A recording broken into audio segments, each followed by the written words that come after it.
میں اپنے بزرگوں سے، بھائیوں سے، عزیزوں سے گزارش کرتا ہوں، آپ دیکھتے ہیں نا کہ مکے کے لوگ ہیں، مدینے کے لوگ ہیں، خالص جو عرب لوگ ہیں، وہ زیادہ تسبیحیں شسبیحیں نہیں پڑھتے، بلکہ بعض تو اس کو بدعت سمجھتے ہیں۔ ان کا وظیفہ پتہ ہے کیا؟ ایک تو فرض نماز کبھی بھی نہیں چھوڑیں گے، کچھ بھی ہو جائے، بڑے سے بڑی فیشنیبل ان کی لڑکی ہو نا جی، بالکل ماڈرن قسمی لڑکی ہو، نماز کا وقت ہے، چادر اوپر لمبی پہ اوڑھ کے نماز پڑھے گی، چاہے راستے میں جا رہی ہو، سفر میں ہو، ریت پہ کھڑے ہو کے نماز پڑھے، کوئی نہ ہو، خاوند بیوی اپنی جماعت کر لیں گے۔ ایک تو فرض نہیں چھوڑتے، یاد رکھو۔ دوسرا یہ ہے کہ نماز کے دوران میں بھی جتنا ان کو ٹائم ملے یہ قرآن پڑھ لیتے ہیں۔ تو قرآن سے افضل وظیفہ کون سا ہے؟ اور پھر حضور نے جو وظیفے بتائے، سبحان اللہ یہ پڑھ لیتے ہیں۔ حضور نے جو دعا بتائی، اللہم انت السلام منک السلام، یہ پڑھ لیتے ہیں۔ اللہم لا مانع لما اعطیت ولا معطی لما منعت ولا راد لما قضیت ولا ينفع ذا الجد منک الجد، یہ پڑھ لیتے ہیں۔ اور سجدے میں یا حی یا قیوم برحمتک استغیث یا مقلب القلوب والابصار ثبت قلوبنا علی دینک، یہ پڑھ لیتے۔ وہ جو حضور کے بتلائے ہوئے وظیفے پڑھتے تو سارا دن پڑھتے رہو، ان کا مقابلہ نہیں کر سکتے۔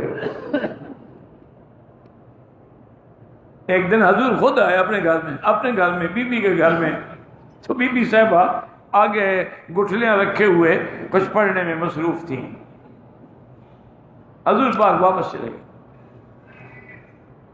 تو قاعدہ یہ مسئلہ یہاں سے سمجھ آیا کہ اگر کوئی آدمی ورد اولاد کر رہا ہے، پڑھ رہا ہے، اس کو جا کے ڈسٹرب نہ کرو، نہ سلام کرو۔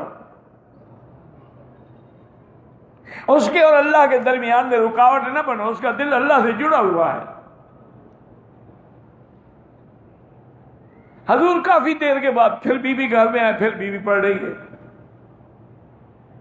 پھر حضور باہر چلے گئے، اور کافی دیر کے بعد پھر دیکھو پھر بیوی پھر ذکر میں ہے، اور میں کب سے پڑھ رہی ہو تم؟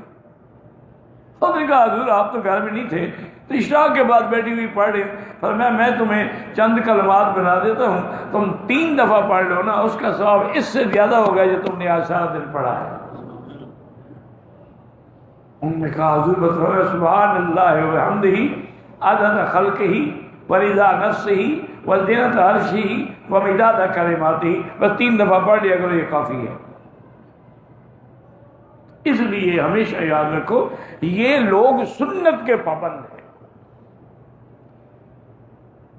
اور یعنی اتنا احتیاط کرتے ہیں، اللہ ان کو جزائے خیر دے، کہ سبحان اللہ یہ بائیں ہاتھ میں تسبیح بھی نہیں پڑھتے، وہ کہتے ہیں کہ بائیں ہاتھ جو ہے وہ ذکر کے لیے نہیں ہے، دائیں ہاتھ ہے ذکر کے لیے۔ ایک شوق ہے،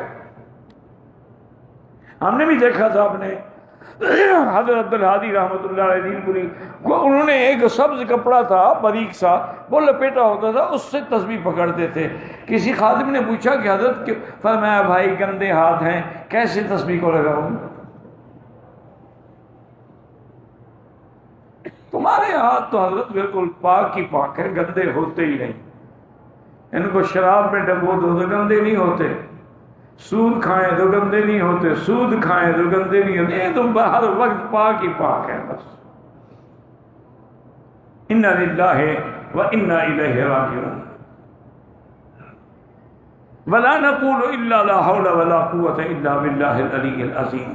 تو اب جناب دیکھیں کہ حضور نے فرمایا کہ یہ وہ کلمہ ہے کہ اصل اس کا زمین میں ہے، لیکن شاخیں اس کی آسمان تک پہنچ رہی ہیں۔